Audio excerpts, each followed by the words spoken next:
Қазір басты біріншісі сіздерде несие тарихыңызды алып келесіз, қатысушы азаматтың, сосын үйінің құжатын алып келесіз. 5 миллионға дейін 21 жас пен 35 жас аралығында жастарға берген бағдарлама. Несие алатын баланы үйдің егесі келісім берсе болды. Комиссия негізінде айына бір мәрте өткізіледі облыста.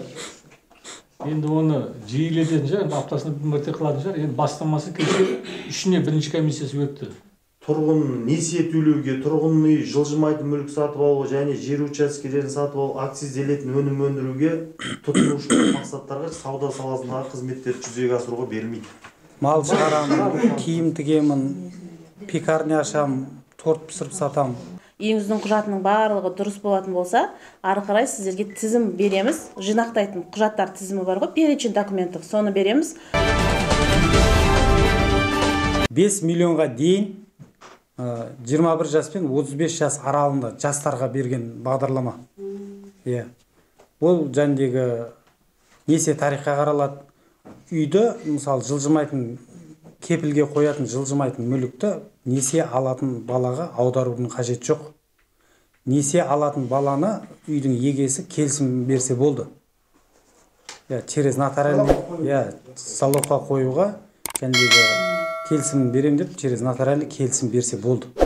Біреулер жәнде бір кісілер жүр, үйді аударуымыз керек, үйді баламыздың атымызға аударуымыз керек па деп не қылып жатыр, ол керек емес. Қораны көрсетіледі ме? Қора көрсетіледі. Мал шаруашылыққа алам десеңіз, қора көрсетіледі. Ол енді болу керек қой.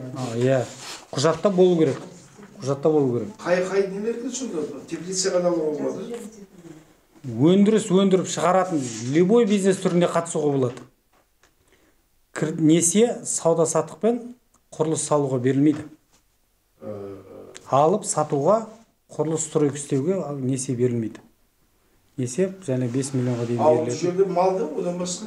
Өсімдік, мал, құс, балық, ауыл шаруашылық, басқа да нелер бар ғой? Мал шығарамын, киім тігемін, пекарня ашамын, торт пісіріп сатамын.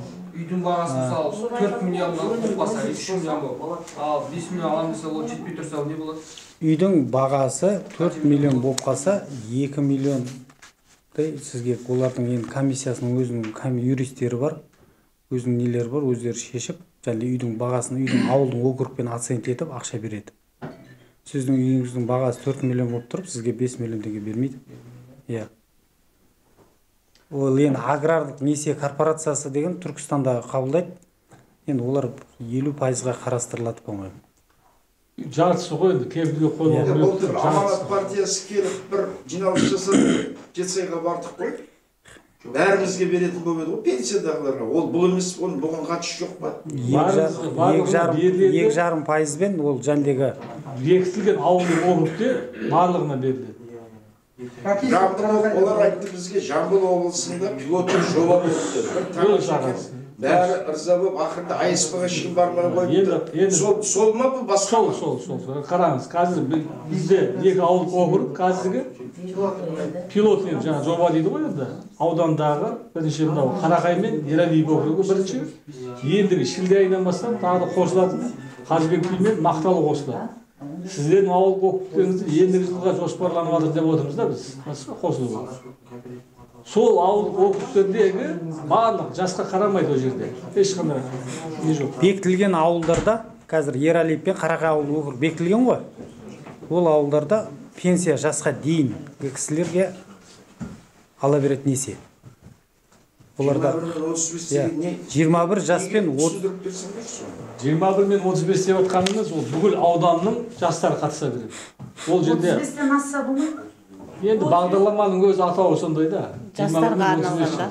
Жастарға арналған. 21 мен 35 жастарға арналған. Жастарды жұмысқа баулу үшін кәсіпке үйрететін орталық маманы келді біздер басшылығымыздан. Бұл жаңағы қайтарымсыз дейді ғой жаңағы гранттар. Гранттар бойынша өзі қысқаша түсіндіріп өтеді. Несие жайлы түсінбеген нелеріңіз болса сұраңыздар. Сұрақтарыңыз болса. Ауылға ғана беріле ма деді ғой. Жетісай бар, Жетісай ма? 21 жас пен 35 жас аралығы ма? Беріледі. 35-ке дейінгі жас болу керек та, ограничение 21 мен 35. 35-ке дейін екен. Ол 21 жас пен 35 жас аралығында алатындар жаңағы барлық жұмыс істейтін кісілерге болады. Ол тек ондай қызметкерлер бар жаңағы жеке кәсіпкер ашуға болмайды, мысалы артында. Кредитный историяңыз таза болса Мемлекеттік болды. нелерде істейтіндер болмайды, ал қалғандары болады. Мемлекеттік мекемелерде істейтіндер ИП аша алмайды ғой. Сол үшін біз болмайды деп жатырмыз да. ИП ашу керек. ИП ашып, жеке кәсіпкер болып тіркеліп, сол жеке кәсіпкерліктің атынан құжаттар жинап тапсырасыз да, сондықтан да мемлекеттік қызметкерлерге болмайды деп жатыр. Көп уақыт кетеді ме ол? Тез алу. Комиссия негізінде айына 1 мәрте өткізіледі облыста. Енді оны жиілететін шығар, аптасына 1 мәрте қылатын шығар. Енді бастамасы кеше 3-не 1-ші комиссиясы өтті. Келесі аптада тағы да Егер ол баспанасы болмаса, жаңа 21 Басқа біреудің үйін залып қойсаңыз да болады. Баспанасы бар адам келісім берсе болды, мына кісіге қояды менің атынан деп. Сейчас қойса болады ғой. Бола береді. Бола береді. Келісім берсе болды, үйдің егесі келісім берсе болды. 35-тен асқанға дейін істеп 40-қа еді ғой. Ойыз ұқсамайсыз ғой. Қап кетпек деп жүгіріп келсек. Енді сәл неғыста мүмкін келесі. Одан кейін бір неді, мысалы үйді залог, отырған үйіңді залогқа қоясың, білем де ол жерде басқа қоятын ауыл жерде. Сәл жеңілдетсеңдер болмайды, ана перечинді көрсең қорқып кетесің ғой ішінде. Неше үйді қой, мысалы айлық алатқандар 3-4 миллионды банкі барсың, сол күні аласың да. Бір суретке суретте мәссағынды бере салады. Пайыз жоқ. Бұны қайсынан? Банк. Мынау 2,5% да. Банкіңіз 56%-ға дейін. Жоқ, ол шықпайды көке, ол договорға отырасыз. Кәдімгі несиеңізді құйып біткенше келісім шартқа отырасыз, 2,5%-мен төлеймін деп қол қоясыз.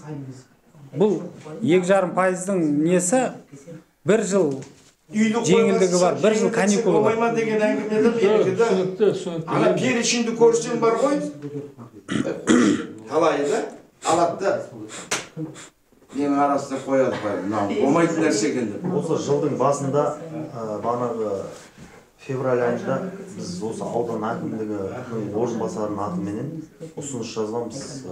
Осы бағанағы 5 миллион ұсыныстар болған кезде, ұсыныстарыңыз беріңіздер деген кезде 5 миллион төмен андай не дейді, кәсіпкерлікке 5 миллион, 10 миллион, 15 миллион болса деген жоғары сомаларды ұсынсаңыздар деген ұсыныстар берілді. Осылай аралау барысында, осылай сұрақтардың арасында бағана ұсыныстар түртіп алып, біз алдағы уақытта беретін боламыз ғой. Иә, сол үшін айтып жатырмыз ғой ұсыныс. Кейін ол, жаңа айтып жатсыңдар, процент төмен анау араға жүгіріп шығады ғой, посредник бірдеңе. Кешіресіз, бұл жерде ешқандай посредник болу мүмкін емес, себебі сіз өзіңіз барып қатысасыз. Электронный бар себебі, посредник жоқ. Бұл жерде сізге бұл кісілер тек қана құжаттарыңызды бүйтіп дайындап жәрдем береді. Апарып өзіңіз тапсырасыз. Кредит бермейміз. Өзіңіз қатысасыз. Конкурс негізінде конкурсқа да өзіңіз қатысасыз барып, Түркістан қаласында болатын.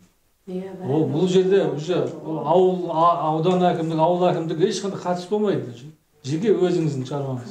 Егер сіз ол жерде комиссияға барып қорғай алмасаңыз, сіз өте алмадыңыз. Мысалы, Қарақай мен Ералиев өздері тапсыра бермей осы ауданда Түркістанға бармайды олар. Арыстың несі бар ғой? Арыстың несі бар, уәкілі бар ауданда, сол қабылдап беріледі. Бекітілген аулалар. Екі ауыл болды. Өткенде президент премьер-министрі айтты ғой, 5 жылға 1 триллион ақша бөлініп жатыр. Осы ма сол? Енді бізде бағдарлама көп та ағасы. Бағдарлама көп. Мына оның ішінде айтып жатқан бір жағы қайтарымыз грант бар. Одан кейін кәсіпкерлік дамыту, инновациялық жобалардың гранттары бар 5 миллиондық мысалы. Әртүрлі бағдарлама ғой енді. Жалпы осы 21-25 жылға арналған бағдарлама ұлттық жоба дейді ғой. Ұлттық жобаның аясындағы атқарылып жатқан іс-шара осының барлығы. Мынау енді қазір грант бойынша түсіндіріп отырсыз ғой. Құрметті жиынға қатысушылар, мынау біздегі еңбек министрлігінде соның ғана 22 жылғы 7 ақпанда бұйрығы шыққан осы жаңа бизнес идеяларды іске асыруға арналған мемлекеттік грант беру тәртібі бойынша. Осы бойынша қазір толыққанды мемлекеттік грант порталда, сайтта жүзеге асады, электронды обращение. Ол жерде бағанағы жеке ЭЦП ключі арқылы бірінші бастау бизнес жобасын оқисыздар.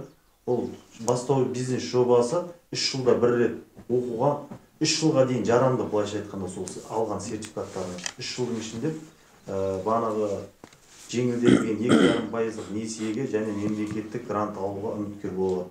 Ал бұл бағанағы мемлекеттік грант халықтың осал топтарына, яғни бағанағы мүгедектігі бар азаматтар, қандас мәртебесінде жүрген азаматтар, өңіраралық қоныс аударушылар, аз қамтылған отбасылар, көп балалы отбасы мүшелері, мүгедектігі бар бала асырап отырған азаматтар, асыраушысынан айырылу бойынша жәрдемақы алушы. Осы санаттардың қайсы біріне жататын болса, мемлекеттік грантқа үміткер болады.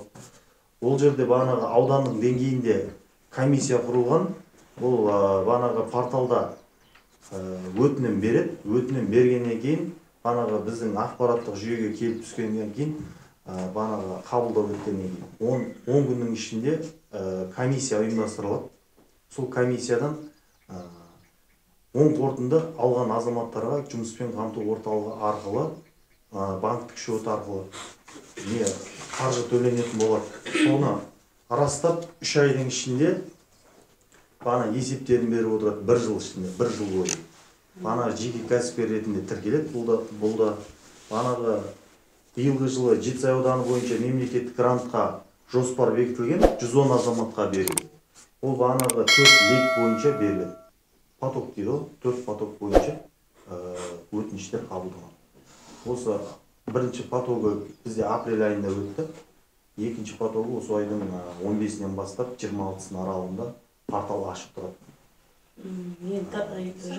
Тапсыра берсе болады ғой осы 15-нен бастап. Мүгедектігі бар, бағана жұмысқа жарамды, ИПР қағазы бар. Екінші топ бағанағы қысқартылған бағанағы режимде жұмысқа қамтылу дәрежесі болатын болса, если ИП грант алғанға дейін ашу керек па, алғаннан кейін ашылады ма? Алғаннан кейін ашсаңыз да болады, алғанға дейін ашсаңыздар да бағанағы бұл жерде жұмыс ретінде тіркелгендер немесе жеке кәсіпкер 3 жылға дейінгі деген бар, ол қатыса алады. 3 жылдан асып кеткен болса, ол жұмыссыз болсаңыз да болады, бағанағы 3 жыл дара кәсіпкер ретінде салық органына тіркелген болсаңыздар да болады да.